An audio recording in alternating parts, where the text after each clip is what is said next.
And welcome back, dear viewers. When it comes to us up to date today, inshallah, we finished the first part with our guest, Mr. Saud AlOraij. He did tell us about photography, photographs, and pixel sizes and ratios and things like that. I mean, really useful, really informative. Send us if you got any suggestions, any questions for our guest, send us to our email, uptodate.ksa2@gmail.com.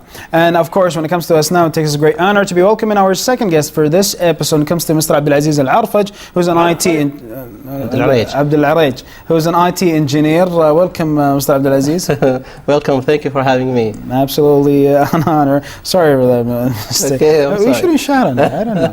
Okay, and today, last week, you did tell us that inshallah this episode you'll be telling us about, let's say, some services available on the internet, but nobody's getting the benefit out of. Well, yeah. Actually, there are some, some technologies that is in front of our eyes. Sometimes we don't know what does it stand for. There are many things. I've heard so many words that is new to me previously. That is, they talk about Twitter. I don't know what Twitter. Yeah. Could it be a good help for me or not? There are RSS. What does it stand for? And there are many technologies. I'm trying to, the beneficial tools to, put some lights on the tools that we can benefit from. Okay. Today I'm talking about RSS technology. It's a protocol rather than being a technology, a concept.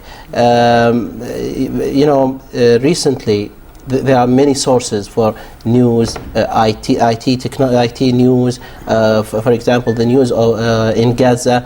There are many interests. We go to the web. Sometimes we don't buy newspapers, but we want to know what's in there. Sometimes you are interested in a specific section of a newspaper. Then you don't want to bother looking at the whole newspaper to check that section. And as we have seen on Arab Tech, you just were saying, you were talking about Arab Tech. There are some shows that you are interested in, and you don't want to go check up Arab Tech website to check whether there is a new episode or not. So RSS will bring it all to you in one place without bothering to go elsewhere. Browsers recently, they noticed this. Before there was only Mozilla Firefox that supports RSS because they believed in open source, open protocols, and Apple followed with their Safari browser, and now we can see Explorer in its version number 7. They are adapting this protocol. Great.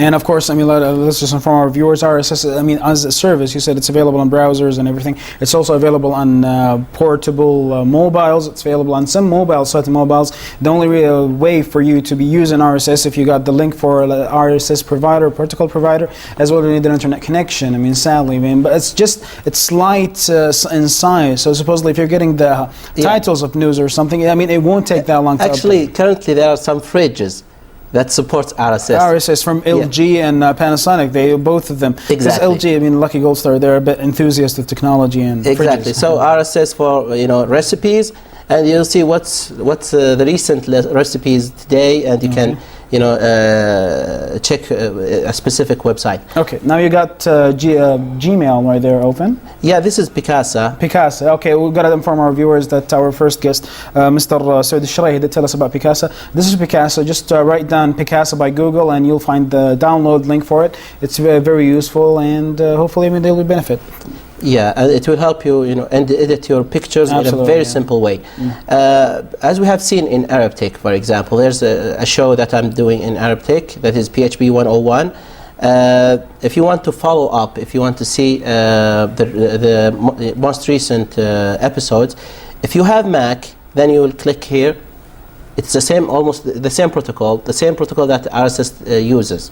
But that will give you feed on your iTunes. So whenever a new episode comes, it will download automatically to your iPod, so you can check it out later. Nice. Yeah, and this is the main concept of podcasting.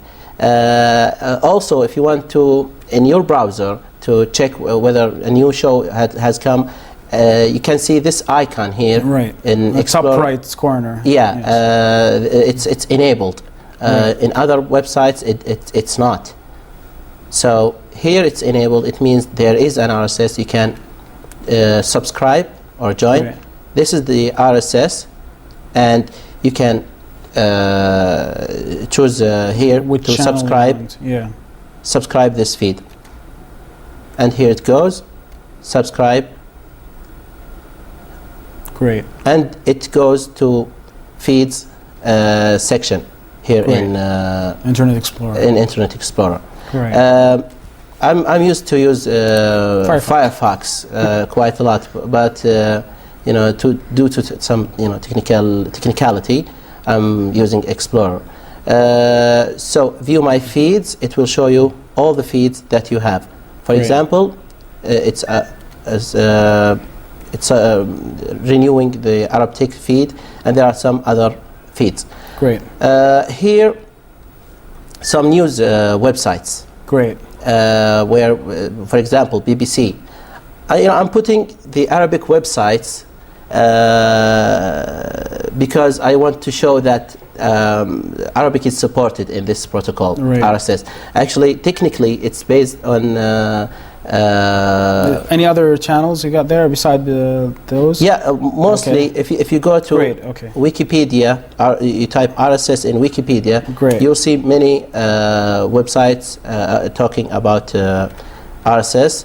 And for example, Riyadh newspaper, most of the newspapers, they have RSS. And in Riyadh, the newspaper, it's very interesting, where you can, for example, I'm subscribing to only IT news. Recently they don't have more, but I'm subscribing to IT news. Some of my friends, they subscribe to local news. It's interesting, and you don't have to bother going there. Absolutely. This is BBC, for example. I can go to Science and Technology.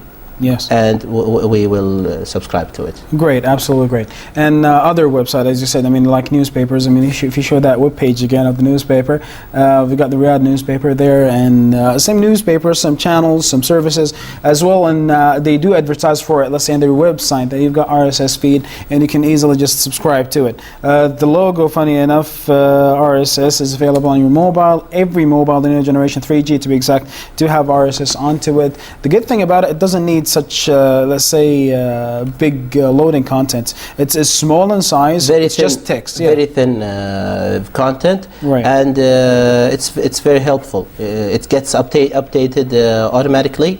Great. And it's actually, this is an entrance to a new technologies I'm about to talk about in next episodes with Google Calendars and other services. And this is a website as well. Which website is that? This is Riyadh newspaper. Okay. And you can subscribe to the RSS from here. Okay. And now it gives you all the recent channels of RSS. The recent news in IT only. Great. And when you go to your feeds, you'll see that ArabTech is there, and Riyadh newspaper is there. Great. When it comes to RSS, and if you put a lot of them in your browser, are there any, let's say, plugins that you put onto your browser, either it be in Firefox or Internet Explorer, that make them, let's say, randomized or more like an information banner? Yeah. I'll go back to Firefox. In Firefox, there is add-ons.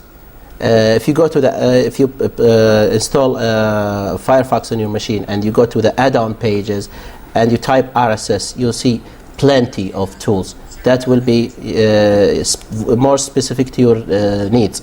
There are some services that help you gather all of your RSS and give you a random, picks from your RSSs. That is Google Reader. Absolutely. Google Reader will help you do that. Gmail and RSS. Yeah, in Gmail you can import your own RSS. It will show up in the top as ads.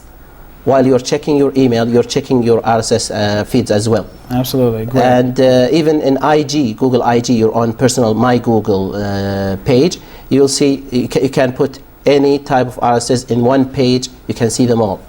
And there are some, for the calendar, you can let people subscribe to your own calendar. For example, in Riyadh College of Technology, we made our own calendar for our events, and it was RSS, so everyone can subscribe to that. And previously, we made a Hijri calendar as an RSS. It's really interesting and it's simple. Absolutely great. And of course, another thing that we should mention about RSS when it comes to, let's say, mobile phones, we did mention it's available on mobile phones, it's available on laptops. The downside about it on mobiles is that it's preferable for you manually to update the RSS links or channels that you've got so that they update the news. Because the sad thing about them, they don't arrange themselves as new or something. They just stay there until you either read them or update them. So it's up to you. You got to be careful with that. It's not on RSS on the mobile, and this is one of the faults of it, that it's not the actual RSS unless you update it and you're sure about it. But in laptops, it's automatically updated because most of them are connected. And even in mobiles, depends on your settings. Because in mobiles you are charged by kilobytes. That's the problem. So you can give the program the permission to link whenever it updates. For example, it will check every 15 minutes or every 5 minutes. Great. Next week, inshallah, what will we be talking about? I think we will be talking about Google Calendar. Okay. Because it's a very important tool, and there are some free things we will talk about next week. Inshallah. Okay. People will benefit from it, especially here in Saudi Arabia. Absolutely. And Mr. AbdulAziz AlOraij, thank you very much for being with us. I got AlOraij right this time. Thank you very much for being with us this episode. When it comes to us now, we'll go with the report. After the report, we'll be back with new texts and from the web. And from now, we'll go with the report, and we'll be back. Stay with us with Up to Date.